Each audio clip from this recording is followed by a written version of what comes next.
Hello, T-Bags. It's me, dear Rose. Welcome to my Hot Topic show. It's Thursday, Friday Eve. Hope you guys are ready for the weekend. I am. It was a lot going on yesterday. We had the reunion show of Married at First Sight. So we're here to talk about that and some more hot topics. But first of all, I wanted to thank you guys for tuning in and also remind you to like and subscribe to the channel. Hit that subscribe button and ring that bell, and it will always notify you when PLS is on with the hottest tea on YouTube. I just want to um, again say thank you for you guys that are tuning in. I'm new to YouTube. I am trying my best to catch on to all the different um, nooks and crannies that you can do to make your podcast really well. So I am streaming with StreamYard, and I find them very informative, very easy to use. So shout out to StreamYard. I now learned how to make a ticker across the bottom of my screen, and I've also learned how to put other messages on my video. So I'm real excited. I'm also real excited about being able to go live every time. And I guess it makes it better for me. It's very exciting.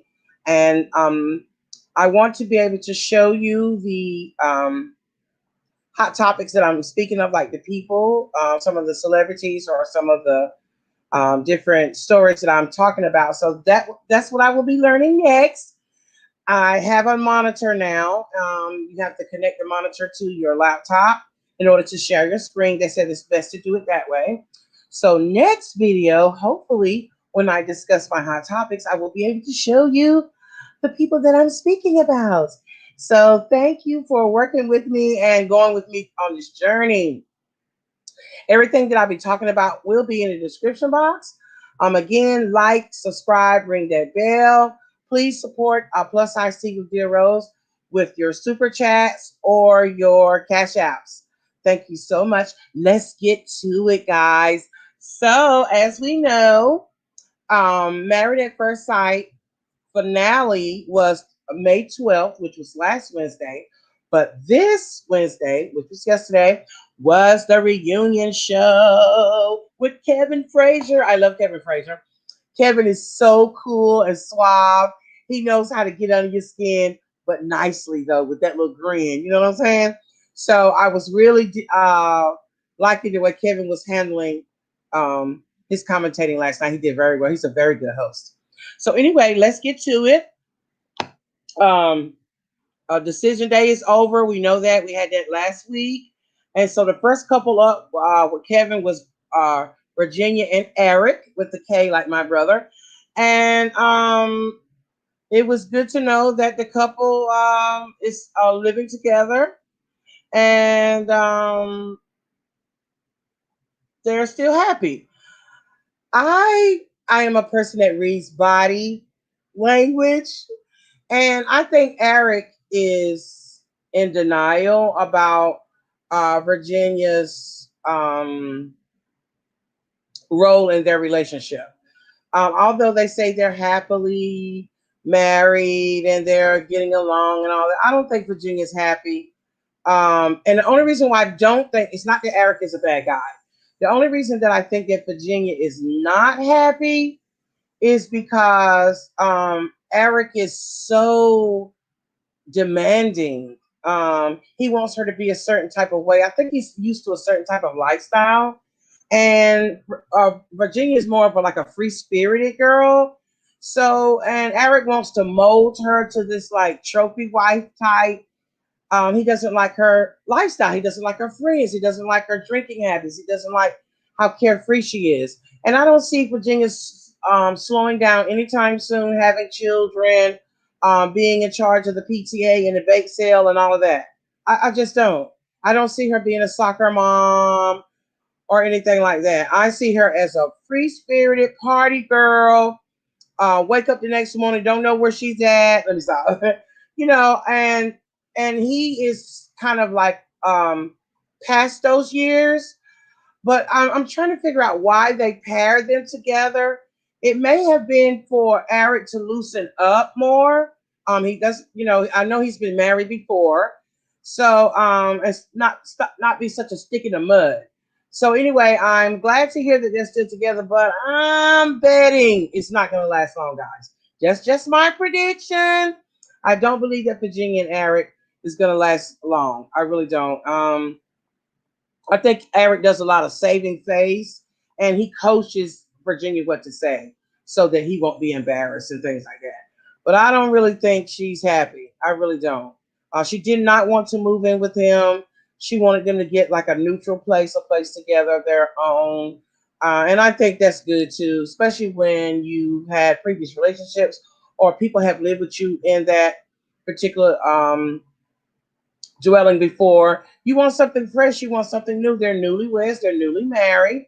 And I can understand why she wanted to, them to get something together, where it's kind of equal, they're on an equal playing field. So good luck to Virginia and Eric, but my prediction is they won't make it to the end of the year.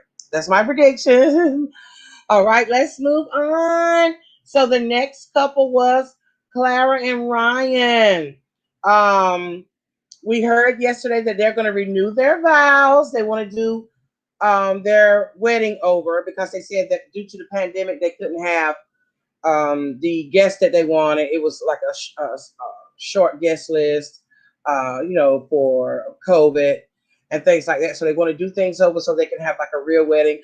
I get the feeling from this couple, Ryan and Clara, that they want to make things as normal as they can. Ryan is a devout Christian, from my understanding. He even withheld sex from their, during their courtship, during the time that they were married, the 8 weeks. He wasn't intimate with her at all, and not in full intimacy, because I heard her say in one of the clips that she was pleasing him every night. That means that they may not be was having intercourse with air quotations, but they were doing other things to pleasure themselves. You know what I'm saying? Okay, she was pleasing him in other ways. So Ryan, stop. All right.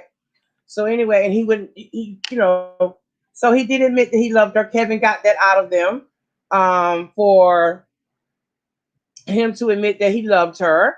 I thought that was nice. And they kissed, and she felt all gooey and ooey inside. And I can't believe that, they're having sex now, but he still hadn't told her that he loved her, and they're going to renew their vows. I'm confused at his reasoning, the way he thinks. I don't understand it. But maybe it's not for me to understand. I also believe that that's going to be a strained marriage. It's going to be a uphill battle for Clara to try to understand Ryan's ways. I think Ryan is making things up as he goes. He tries to make Clara think that this is like his life and he's got this all planned out. Clara, no, he doesn't. He is playing it by ear as he goes. And in my mind, I'm thinking, what is the reason why he's the way that he is? I don't want to say, but sometimes when men make things bigger than they are, other things are smaller than they look. Okay, if you know what I mean. So anyway, I don't understand why Ryan's making this big deal out of the love, saying he loved her, the sex thing, that he's so intimately is intimate with her, but he's hiding it. But you signed up for the show, and now you want to get on the show and pretend like nothing was happening, or you wasn't in love with her, and things like that. I don't understand that. I can understand you're quite a private person, but you signed up for Married at First Sight, which is a very large platform. Millions and millions of people watch you every week. So I noticed that she take her cues from him. She looks at him to see what she's maybe allowed to say, or if it's okay if she says this or that. So I'm Clara is trying to be a good doubtful wife to Ryan. She's trying very, very hard. Kudos to you, Clara, for trying.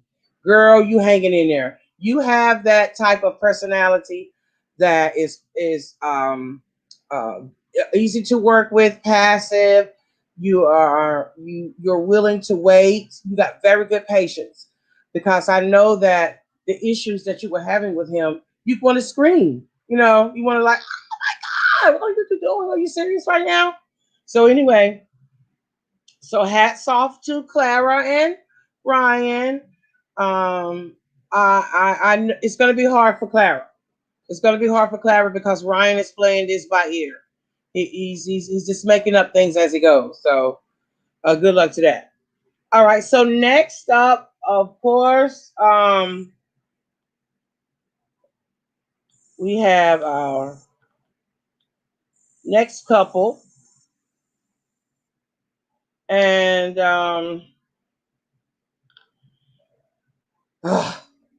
I don't even know where to begin with Paige and Chris. Like every season, there's been a couple that makes your mouth drop wide open, and Chris and Paige is that couple this year.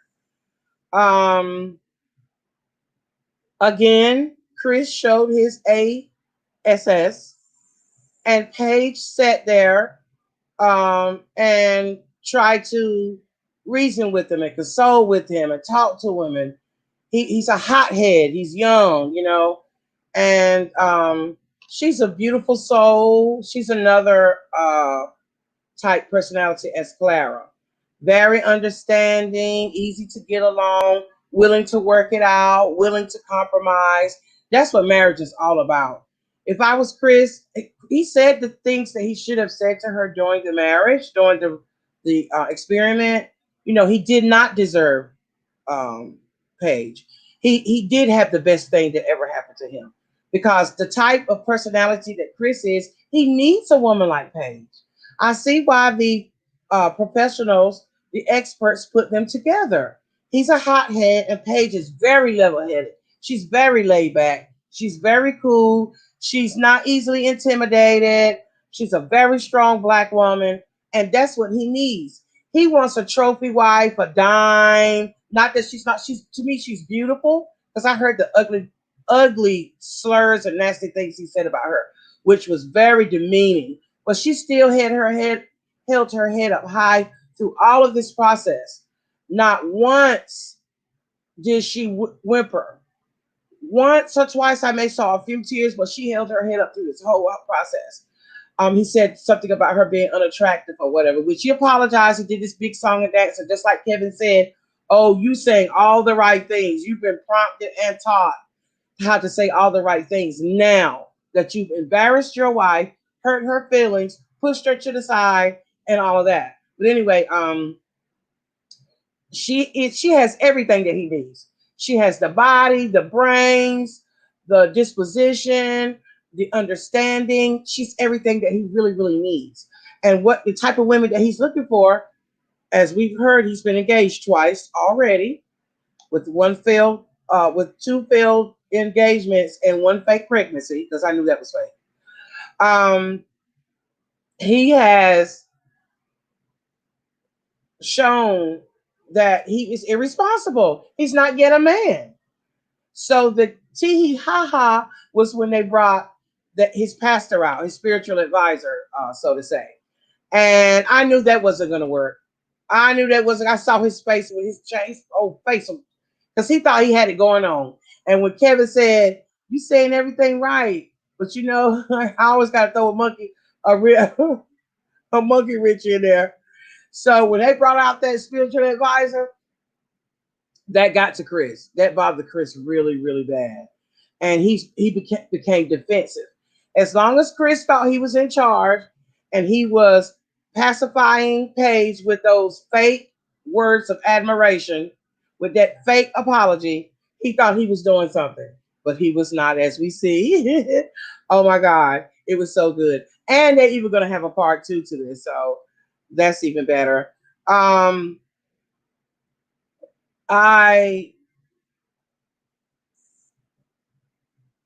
I hope that Paige sees that Chris doesn't value her, It's up to her to stay in this marriage if she wants to. She may love the drama. Who knows? She seems perfect. You know, we know she's not perfect, but she has to have some flaws. And maybe this is one of her flaws is that she's like me. You know, we hold on, we hold on, we hold on, and we hold on and we hold on to the bitter end. She's the type of person that gives it her all, and she does not give up very easily. And I am hoping um, that she finds love, and if she decides to stay with Chris, that he sees what he has. She's a diamond. She's a star. She could be the best thing ever happened to him. And everyone has told him, "What are you thinking?" But we can't do this for him. If he can't see her, if he can't see her value, if he can't see her worth, guys, what can we say? Paige, good luck. We won't know the outcome until next week. Um,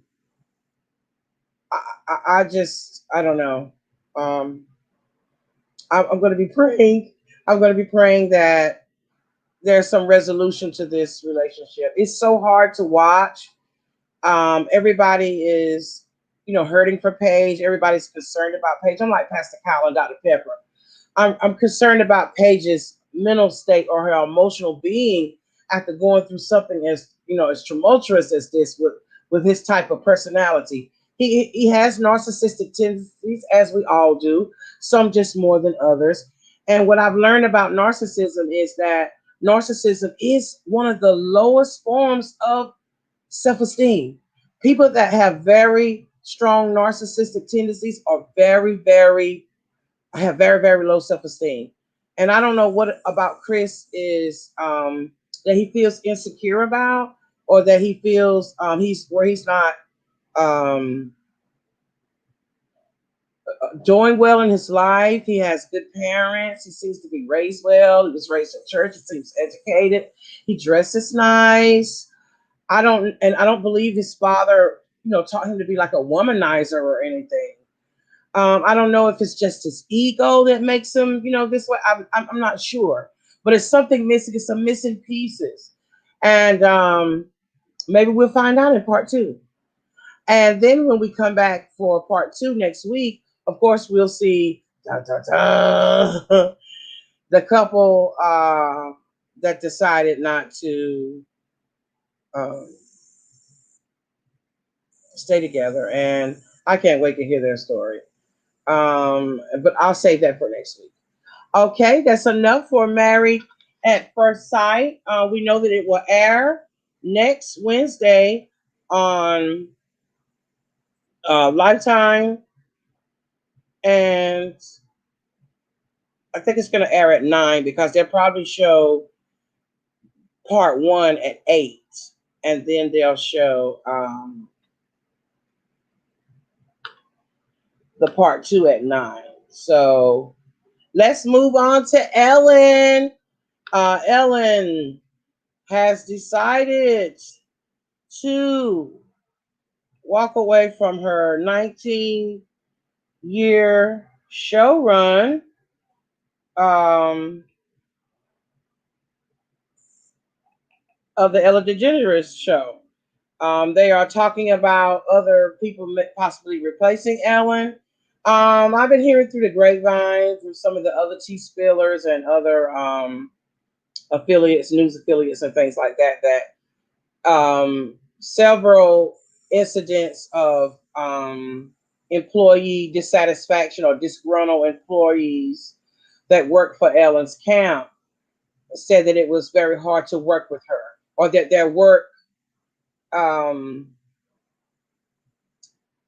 environment was not well or not good. Now, I remember when this was first addressed a couple of seasons ago, 1 or 2 seasons ago, Ellen said she did not know that her employees were disgruntled, that things were going on, that it was a horrible workplace. She made big changes. She made Twitch executive producer. She was more hands on, as far as I thought. of how her employees were being treated and things like that. She made a lot of changes. I was very proud of her. She took full responsibility, even though some of the things that go on Ellen's show, especially production and things like that, that's not her part to play. You have other people, EPs and um, and production and things like that. They handle their own slice of the pie in the producing of the show. So I'm kind of shocked why they're blaming Ellen personally per se. That was the first go around. Now we thought the season went well. I like how she did the switch up with Twitch and all that. COVID hit, of course. And then here we come back with some more allegations of personal issues from Ellen from the employees. Now, we didn't get that the first time. Now we're hearing that some of the employees said that Ellen speaks to them inappropriately. She's one of those bosses where you can't speak to her. Don't look at me. This is allegedly, guys. This is allegedly. And different things like that. So I did watch the clip of her saying that she had a 19-year run. She's done everything that you could do on a talk show. And as some of the other talk show hosts and commentators and things says, 19 years is a long time. 19 seasons, that's a good run for a show. There's nowhere else up for her, to go but for up. And she can do a lot of things. She can run her game show, that she came up with. She's a very smart woman. She can come up with other ways, so she'll never have to really work again if she doesn't want to. She's loaded. Okay. These are allegations, and we don't know if things are true. She's a very kind-hearted lady. She gives and gives and gives and gives. Now, I know a lot of times shows give like that for tax reasons, but I felt like I feel that I am a good judge of character, and I have even though I've written into the show to be on her show like several times. You never picked me, Ellen. I did videos and everything, but anyway,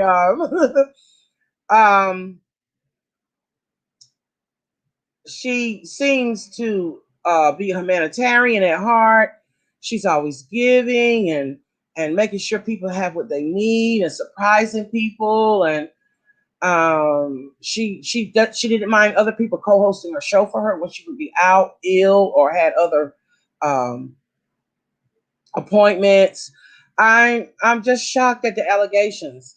I'm inclined not to want to believe those allegations, and I want to hear her side of it if she wants to tell it.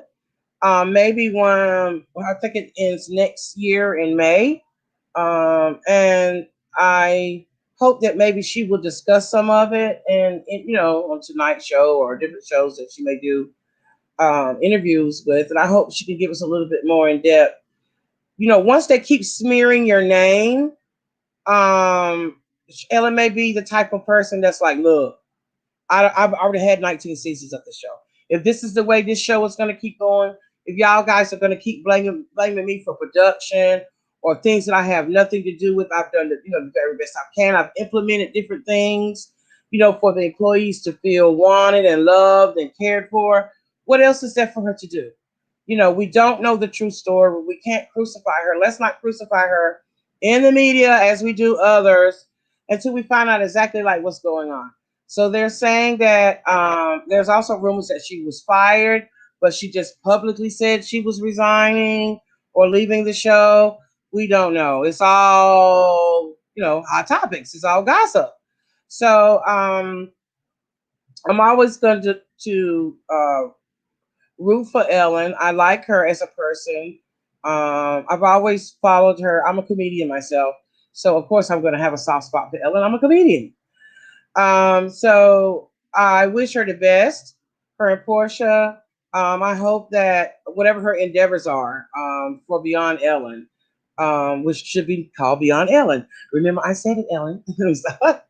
So, yes, let's give her an opportunity to say what's going on. Evidently, it's not any civil or criminal intentions, because we would have heard by now if someone was suing her or something like that. So it has to be some very bad work related issues going on with some disgruntled employees. And I hope that she can make it right. If she is in fault, I believe Ellen is the type of person that will make it right, and that we can move on from there. So let's move on from here. And let's talk about Demi Lovato. Demi has came out as is called non-binary. I think that's how to pronounce it. I don't want to um, say it incorrectly. Shout out to my LBGTQ plus community. Um, I am proud of the strides that that community is making for their equal rights. Um, Everyone should feel loved and wanted and accepted. Um, so Demi came out and says that uh, she tried to fit the mold that Hollywood and those around her wanted her to be. But she's finally had the strength to be who she is.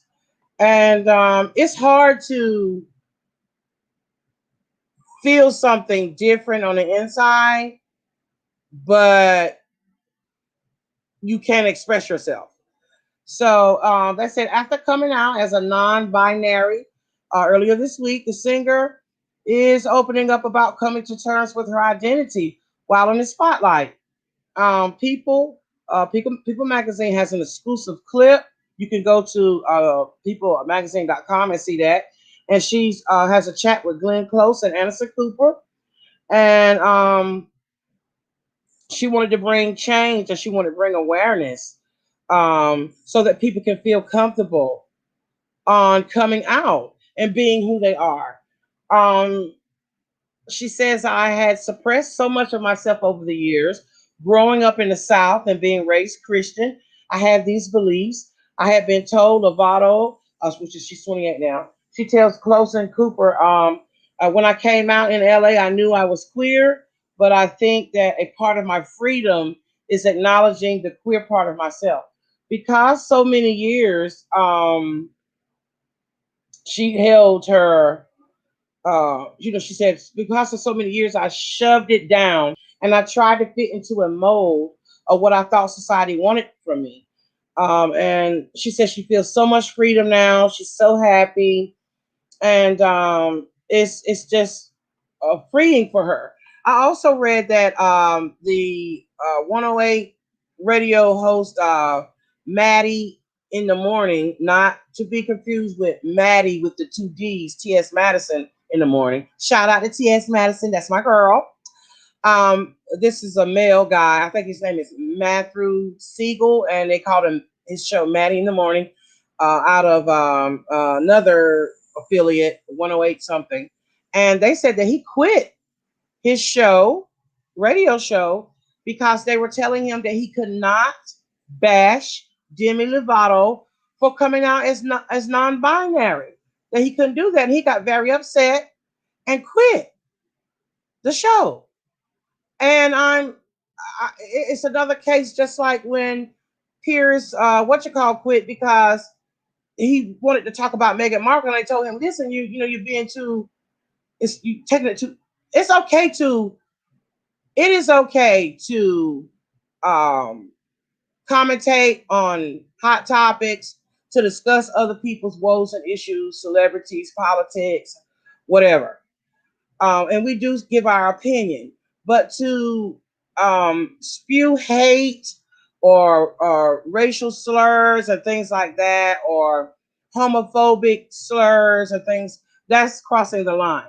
You can have your opinion about anybody you want. You're right, it is freedom of speech. We can say what we want to. We can report on whatever we like to. And I appreciate even having a platform myself, not even going to journalism school, where I can talk about what I want to on some of these platforms or discuss my own personal life. So, but there is a line that we should not cross, even though we give our personal opinions. These are our opinions about topics. that you still should not spew racial slurs or homophobic ieties and anything at anyone. So they said that they were telling Maddie in the morning with two T's not to um, spew this homophobic propaganda out on the show, allegedly, and he quit, allegedly. So, and it goes to show how people, have opinions about our lives. You like some things and some things you don't. Some people are more partial to other situations, and some people are not. He felt very strongly about Demi coming out. I feel my opinion of Demi is she's very young. She's struggling to find her identity. She's struggling with her weight. She's struggling with mental illness, and I think we should congratulate her. I think we should all rally around her as we should with any person, young or old or whatever, that has mental issues, that has self esteem issues, things like that. We all should help one another. We all should love one another. Of course, we can have our own personal opinions, but to do, you have to literally dog a person out, kick them while they're down. She came out. It took a lot for her to do it, and you should applaud her. It doesn't. We don't care about whether you like um, LBGTQ allegedly, or whether you care, or you feel like she's just jumping on a bandwagon or whatever it was that he said, um, to say that she should be included in the non-binary community. That's neither here nor there.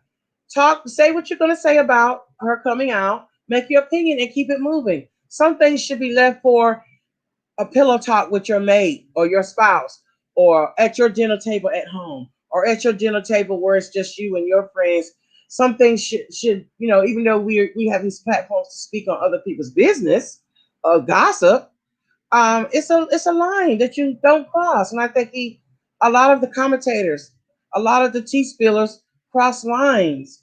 We kill these people in the media. We don't give them a chance to even say their part, if they even choose to say what's going on with them. I hope you guys check me if you feel like I'm saying something derogatory, or that's so biased or whatever. Of course I'm going to give my opinion, and some opinions I stand strong on, but I can be corrected. Anyone could be corrected, and because he was being corrected, he got upset and he quit. And that's like, you you're not strong enough or mature enough to handle corrective criticism. And that says a lot about people. So, man, I hope that you change your mind.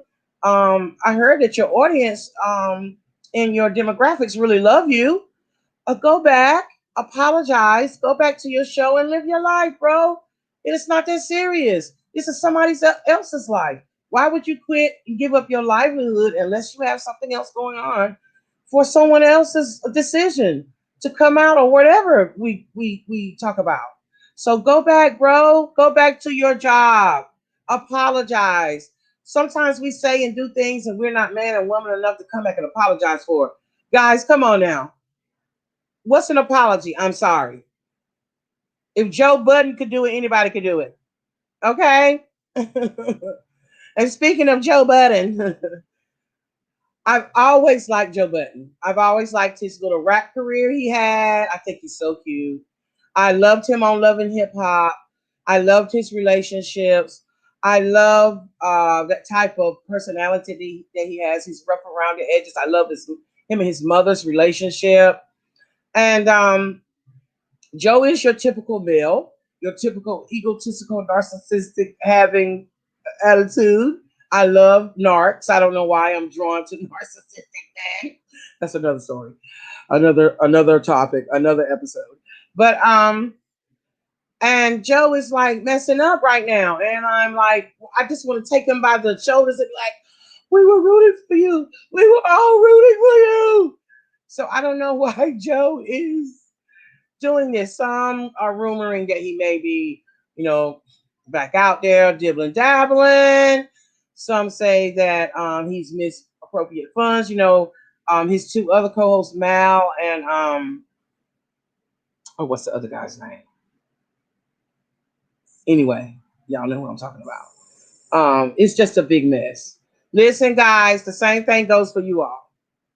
Unless it's a reason why you parted ways with Mal and is it Roman Mal or Mal and if it's reasons why you parted ways with those guys and it's not business, it was personal, apologize and get back together, guys. We loved you all together. Like, seriously. If it's time to move on, okay. Joe, listen to your mother. I'm sure she's talking to you. I don't know what you're doing, but stop it. Like, cut it out. Slow down, pump your brakes, take a vacation, go somewhere, sip some Mai Tai, smoke you some good weed or whatever, and get your mind right. This is your livelihood. This is how you make your money. You're a very good host. I like your flow. I like the way you talk. I like the way you think. I like the way you do things, and I don't want to lose you from this community. I'm just getting here. I wanted to come on your show. Let me stop. So please, take a break. You're making some real simple mistakes that's going to cost you big in the end. And I want you to take your time and figure out what's going on with you, what you need to do. You got this, bruh. I don't know what type of friends you have around you. I don't know who's advising you, but you need somebody. You need a accountability coach or a life coach, or you need to go talk to somebody. And our black men, they don't have no one to turn to, guys. They turn to, their peers. If some of them that have mothers, they can go to their mothers. Some of them may have, both their parents. They may have an uncle or a grandfather or a father, they can go to and talk to about. But a lot of black men hold stuff in, and and and they don't seek counseling or they don't seek help. And I'm not saying there's something wrong mentally with Joe. I just believe he needs to be advised differently. So some of you other guys that's in the game, some of you, other rappers that's made it past that point, because we all have bad moments. We all make poor judgment.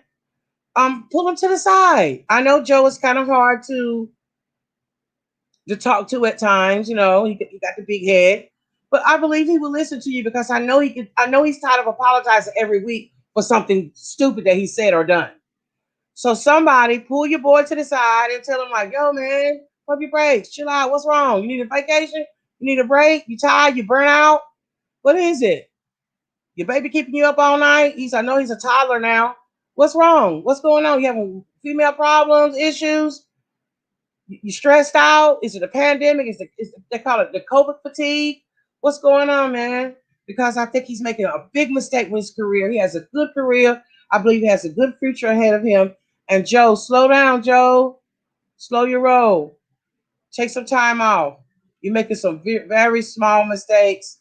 Very big mistakes is going to cost you even bigger in the end. I really, really feel that you should step away for a little while and then come back strong. Don't give up though, okay? Listen, my tea bags. I hope you enjoyed my content today. I'm learning, guys. Oh my God. So, like I stated, everything will be in the description box. I'm going to try next week to show photos of the people that I'm speaking with, what I'm talking about, that I'm doing the hot topics about. I have to learn how to do that. So I've got everything, my monitor and everything. They said it's best to have a second monitor to share your screen so that you won't have to leave from, your current screen when you're streaming. So I understand that. So I'm just doing it a little bit by little bit, y'all. Just taking my time and learning. I got my little training wheels on. I know how to do the podcast thing. I'm on Spotify if you want to hear. My Spotify show is a little more geared towards self-motivation, my journey, what I go through, what I've been through, and how I'm trying to better myself, how I am stepping out of my shell and coming out and doing things that I love to do. And I don't want to be held down anymore with stereotypes and Rose, you too old, or you can't do it, and how many times you gonna try. I don't want to be held down with those things anymore. So that's how come I'm trying this YouTube thing out. I got my podcast going over there on Spotify. Hi, Curtis. He always, my brother, please check out Curtis Roundtree TV. He's a foodie. He does all kinds of food videos, and he's been faithful to try to help me get this thing started. He is the video king. I call him Tyler Perry Jr. in our family. That's Tyler Perry Jr. But that's how come I'm stepping out of my comfort zone too, guys. This is scary to get up here. I love to I want to shout out to all the tea spillers that's been doing this for years and have got this down. You paved the way for us new tea spillers to come on and have the guts to do this. Shout out to all you guys that spill that good tea. I follow some of you shows I watch, and that's how I learned. And I was like, oh my God, I think I could do it. So shout out to you, all of you tea spills that paved the way before me. And again, thank you guys for tuning in. Like, subscribe, ring that bell so you can always know when plus size tea is on with the hot tea, with the plus size tea. So I've chose to call you guys my tea bags. When some people's like, Rose, you should say call them tea bags. But I mean, all the other names are taken up. I mean, what else? It's tea bags. It's hot tea. Okay. So again, everything is down in the description box. Email me with any concerns. My email is there. Check me out on my other platforms. I'm on Twitter. I'm on Instagram. I'm on Spotify. And I also will be putting like a P.O. box in the description box in a couple of weeks for you guys to want to send me your products to try. If you want me to do any advertisement, I know sponsorship is very important on YouTube. So if there's any sponsors that would like me to do a segment to sponsor your products and services, I will do that as well. I just want to fully engage myself in this thing and enjoy the moment. I am really having a good time. I love talking, y'all. I love to talk. Okay, I love talking, and I'm just so excited to be amongst the greats. You know what I'm saying? So I know that I'm starting out in the mud, but eventually I better rinse myself off and shine like everybody else, shine bright like a diamond. All right, Curtis, you got anything you want to say before I close it out? Hi, TT. That's my sister-in-law, Taisha. Hi. Thank you guys for tuning in. You missed a great show. You can always go back and watch it, though. Please push that like button, guys. Hit that like button, hit that like button, hit that like button. You can super chat a sister, too. I don't know how you do that. That would be cute. But look how I got my Cash App thing. I learned how to do that. And I got my little ticker tape scroll at the bottom. Your girl is learning how to make her live look good. She's doing very well. I'm so proud of myself. I tried to make it look colorful, make it look like my background. Yes. Thank you. Thank you, Curtis. Yes, oh my God, I've watched so many videos. So I've learned how to share. So I had to get a second monitor, which I already have a second monitor because I work from home. I do work, guys. I do have like a full-time job. But so I have to hook my second monitor up to my laptop. And when I get ready to share my screen, I can show the hot topics people that I'm speaking about or show video or whatever. So shout out again to StreamYard for being so easy to use. I really enjoy testing and trying everything out. So guys, I'm gonna say good evening. I'm gonna let you all go. Have a great weekend. Tomorrow is Friday. Check me out on Spotify tomorrow. I'll be doing my Spotify podcast on tomorrow. Tuesdays, Thursdays, and Saturdays, I'll be here with you on YouTube. And then Monday, Wednesdays, and Fridays, I'm over on Spotify. All right, guys. I love you all, tea bags. Smooches.